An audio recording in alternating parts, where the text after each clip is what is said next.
Supreme court के जजेस पत्रकारों से न्याय मांग रहे हैं। ये कहीं सुना आपने? आज आपको याद है ना वो सीन? सुप्रीम कोर्ट के प्रांगण में चीफ जस्टिस से लेकर के लोग उस पर अपनी बात रख रहे हैं, अपनी बात बताई जा रही है। वो प्रेस कॉन्फ्रेंस हो गई, बात खत्म हो गई, आई गई हो गई, लोग भूल गए। और वो ये जानता है कि लोग भूल चुके होंगे, तभी काम शुरू करता है वो। उसने शाम में अनाउंस किया दिल्ली में, नरेंद्र मोदी जी जो परदेश में विदेश में जाते हैं वो घूमने नहीं जाते। उसके ऊपर मैंने कल वीडियो बनाया हुआ है। उसके पीछे भी एक रणनीति होती है, एक राजनीति होती है। वास्तव बोलू गायत्री, वास्तव बोलू गायत्री इस श्रृंखला को सब्सक्राइब कीजिए, बेल आइकन दबाइए। मेरे विचार सही लगे तो लाइक कीजिए, आपके विचार कमेंट बॉक्स में लिखिए। आज के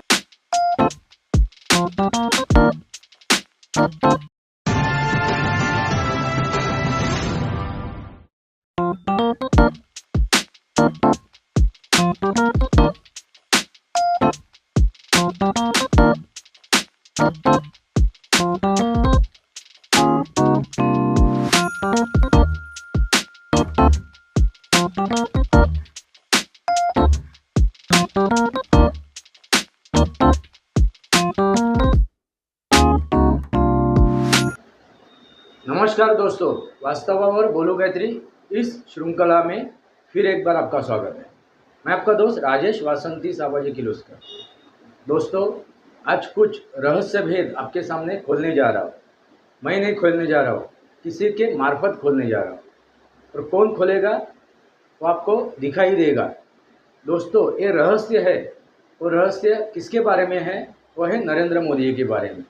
उनकी रणनीति क्या है, उनकी राजनीति क्या है, वो असल में इस राष्ट्र में क्या करना चाहते हैं, किसके लिए करना चाहते हैं, वो आपको सामने सब भेद खुल जाएंगे। दोस्तों, जरा गौर से सुनिए। ये पुष्पेंद्र कुलश्रेष्ठ से जरा गौर से सुनिए, अपने दिमाग के ताले खोलिए और उसका रहस्य क्या है, उसके पीछे क्या राजनीति क्या है, उसके पीछे क्या रणनीति है नरेंद्र मोदी जी की, वो समझ लीजिए, थोड़ा सुन लीजिए। मंदिर के बारे में आप सब ने देखा होगा, टेलीविजनों पे एक देश के 4-5 जजेस साहब प्रेस कॉन्फ्रेंस कर रहे हैं, और दुनिया में पहली बार देखा कि जजेस, सुप्रीम कोर्ट के जजेस पत्रकारों से न्याय मांग रहे हैं। ये कहीं सुना आपने? आज आपको याद है ना वो सीन? सुप्रीम कोर्ट के प्रांगण में चीफ जस्टिस से लेकर के लोग उस पर अपनी बात रख रहे हैं, अपनी बात बताई जा रही है। वो प्रेस कॉन्फ्रेंस हो गई, बात खत्म हो गई, आई गई हो गई, लोग भूल गए। और वो ये जानता है कि लोग भूल चुके होंगे, तभी काम शुरू करता है वो। उसने शाम में अनाउंस किया दिल्ली में, और क्योंकि हम मीडिया में लंबे समय तक रहे तो इतना तो हमको समझ में आता है कि कोई क्यों ये बात कहता है और क्यों नहीं कहता। यही एक्सपीरियंस का फायदा होता है।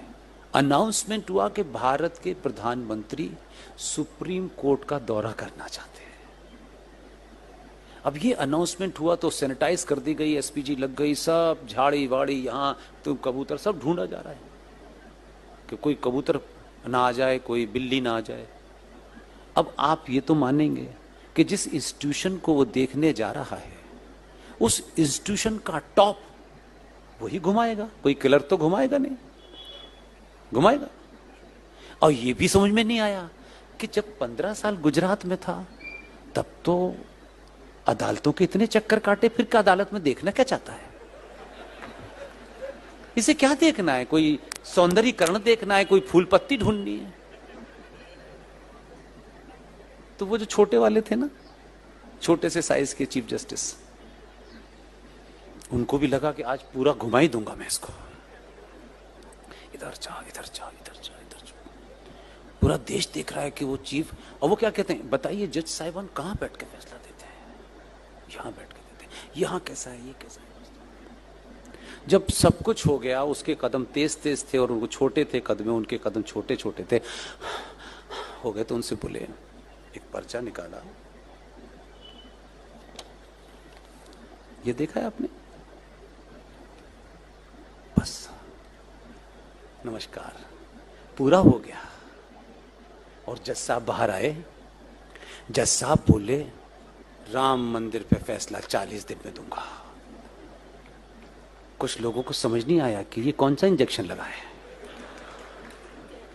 और फिर 40 दिन के बाद फैसला आया, राम मंदिर यहीं बनेगा, यही मंदिर है। मालूम है क्या था? सत्ताएं सिर्फ ऑफिस में बैठ करके नहीं चलती हैं। हमारे पूर्वजों ने सत्ताएं सिर्फ बैठ के नहीं चलाई हैं। जमीन की हकीकत, जो कागज दिखाया था ना, वो कागज उनके दामाद का था। उनके दामाद कहीं किसी राज्य सरकार में जज हैं जो करप्शन में फंसे हुए थे। और देखिए, इसमें ईमानदार है। नहीं, उसकी ईमानदारी बता रहा हूं, आप पहले से हंस रहे हो। वो ईमानदारी देखिए उसकी कितनी है। जैसे ही उन्होंने फैसला दे दिया, हम आप भारत माता की जय, हम सब खुशी खुशी घूम रहे थे, लेकिन पीछे का जो होमवर्क है वो नहीं पता किसी को। उसने फैसला देने के बाद निगाह गड़ा के रखी कि ये रिटायर किस दिन होने वाले हैं। वो जिस दिन रिटायर होके तेजी तेजी से बाहर आए और घर पे पहुंचे, वो ये जानता है मनुष्य मनुष्य है, उसमें लालच भी है, उसमें सब कुछ भी है, उसमें द्वेष भी है, उसमें बदला भी है। वो कोई खाली नहीं छोड़ता, पता नहीं कब बहक जाए। बहकने के तो पैसे लगते नहीं। वो घर पहुंचे, घर पहुंच के उन्होंने कोट टांगा, रिटायरमेंट समाप्त हो गया उनका। रिटायरमेंट के बाद जब वो घर पहुंचे तो एक आदमी पहुंचा और एक लिफाफा दिया उनको, सर ये आपके लिए। जब लिफाफा खोल के देखा तो लिफाफे पे लिखा हुआ था, भारत सरकार ने देश के राष्ट्रपति से ये आपका नाम प्रपोज किया है कि इस देश में जो 12 गणमान्य नागरिकों को राष्ट्रपति राज्यसभा में भेजते हैं, उसमें आपका नाम भी नामित किया गया है। अब 6 साल तक मुंह बंद रहेगा। राम मंदिर का फैसला आ गया। आप समझ रहे हैं? इसलिए मैंने कहा कि भाई, जो दिखता है उसके पीछे भी कुछ होता है। मैं इसलिए साथ खड़ा हूं। मुझ पे आरोप लगाओ, मुझे कोई फर्क नहीं पड़ता। मैं इसको बोलूं, मैं ऐसे योद्धाओं को बार बार चुनूंगा, 1000 बार चुनूंगा और चुनता रहूंगा। मुझे उसने क्या किया है, न मुझे आलू में इंटरेस्ट है, न प्याज में इंटरेस्ट है। ये जीवन है, जीवन में कभी प्याज कम होगी, सस्ती होगी, लेकिन हमारी सभ्यता जिसके नाम लेने से आपको दुनिया में यह गर्व हो कि हमसा न कोई था न हो सकता है, अगर उसकी स्थापना में अगर राजा ने कुछ ऊपर नीचे भी किया है तो भी सही है। अब बताइए, किसने उसको 240 पे रोका?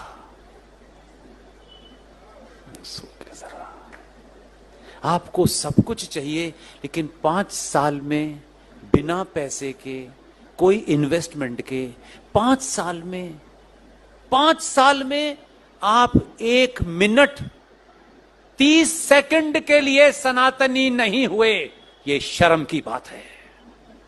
उस 30 सेकंड में आपको जाति, मेरा, तेरा, इसको नीचे दिखाना है, उसको नीचे दिखाना है, आपने उसे 240 पर रोक दिया है। किससे बदला ले रहे हो? किसको स्थापित करना चाहते हो? किसको मैसेज दे रहे हो? अपने छोटे माना कि महंगाई होगी, माना कि बहुत सारे काम नहीं होंगे, लेकिन जो काम इस वक्त हो सकते हैं वो बाद में नहीं होंगे।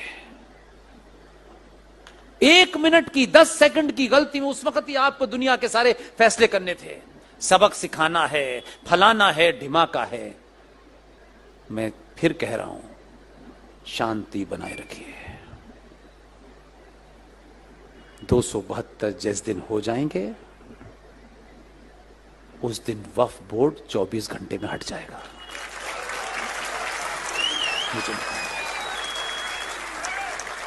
इसलिए आपने अगर गलती कर ली है और प्रायश्चित है, तो दोबारा गलती मत कीजिएगा। एक छोटी सी गलती हजारों साल तक कितना बड़ा नुकसान करती है, ये हमने हमेशा देखा कि जब जब डिसाइसिव बात हमको करनी थी, उसी वक्त हमने इतने सारे सवाल खड़े कर दिए। अगर इतिहास में चचा फूल वाले को प्रधानमंत्री बना दिया गया, जिसको उस अपनी पार्टी के लोगों ने अध्यक्ष नहीं बनाया, वो इस देश का पहला प्रधानमंत्री हो गया। और ये गलत नैरेटिव सेट कर दिया, झूठ बोला कि 15 अगस्त 1947 को जवाहरलाल नेहरू ने शपथ ली थी। जवाहरलाल नेहरू ने पहली शपथ 47 में नहीं ली थी, 2 सितंबर 46 में ली थी।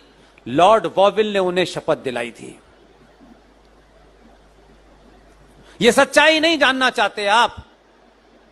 उस वक्त भी ऐसे महान लोग थे, वो ठीक है कांग्रेस पार्टी में होंगे, लेकिन कांग्रेस पार्टी आज की पार्टी नहीं थी, वो वाली पार्टी थी। उसमें कैसे महान लोग थे, ये इसका पता नहीं लगाया आपने। मैं इसलिए आपको बताता हूं कि बार बार शत्रु को सिर्फ इस वजह से मत देखिए कि वो इधर खड़ा हुआ है, हो सकता है कि वो इधर खड़े होने के बाद भी कुछ बड़ा कर सकता हो। दोस्तों, आपने सुना होगा, उन्होंने जो रहस्य खोले हैं, उन्होंने जो नरेंद्र मोदी जी की रणनीति आपको सामने बताई है, उनका रहस्य भेद क्या है, उनकी रणनीति क्या है, उनकी राजनीति क्या है, वो आपको समझ में आया होगा। इसलिए मैंने जो कल वीडियो बनाया था चीन के बारे में, चीन को चारी मुंडी चित किया है, और वो भी किसने किया है, वो है नरेंद्र मोदी जी के रणनीति ने। वही तो रणनीति समझनी जरूरी है। नरेंद्र मोदी जी हाल फिलहाल में, वर्तमान में जो भी काम कर रहे, भविष्य के नज़रिए से काम कर रहे, तो उनकी नज़रिया समझना जरूरी है। दोस्तों, जब नरेंद्र मोदी जी कुछ वक्तव्य करते हैं ना, तो उसके पीछे भी कुछ राज होता है, कुछ रणनीति होती है। ऐसा ही नहीं कुछ बोल दिया, कुछ बक दिया, जैसा ये अपना राहुल गांधी कुछ भी बक देता है, ये उद्धव ठाकरे कुछ भी बक देता है, उसका कुछ ही मतलब नहीं रहता है, उसके पीछे कोई मतलब होता नहीं। मगर नरेंद्र मोदी जी जब कुछ बात करते हैं, जब कृति करते हैं, जो भी निर्णय लेते हैं, उसके पीछे कुछ राज होता है, उसके पीछे कुछ रणनीति होती है, कुछ राजनीति होती है, और वही समझना जरूरी है। जो दिखता है वही सच्चाई नहीं होती है, उसके पीछे भी कुछ सच्चाई होती है। वो सच्चाई, वो वास्तव समझना जरूरी है। दोस्तों, आपको समझ में आया होगा नरेंद्र मोदी जी की रणनीति, राजनीति, चाणक्य नीति, कृष्ण नीति, विदुर नीति, ये आपको समझ में आई होगी। दोस्तों, आपको क्या लग रहा है, नरेंद्र मोदी जी जो प्रदेश में, विदेश में जाते हैं, वो घूमने नहीं जाते, उसके ऊपर मैंने कल वीडियो बनाया हुआ है।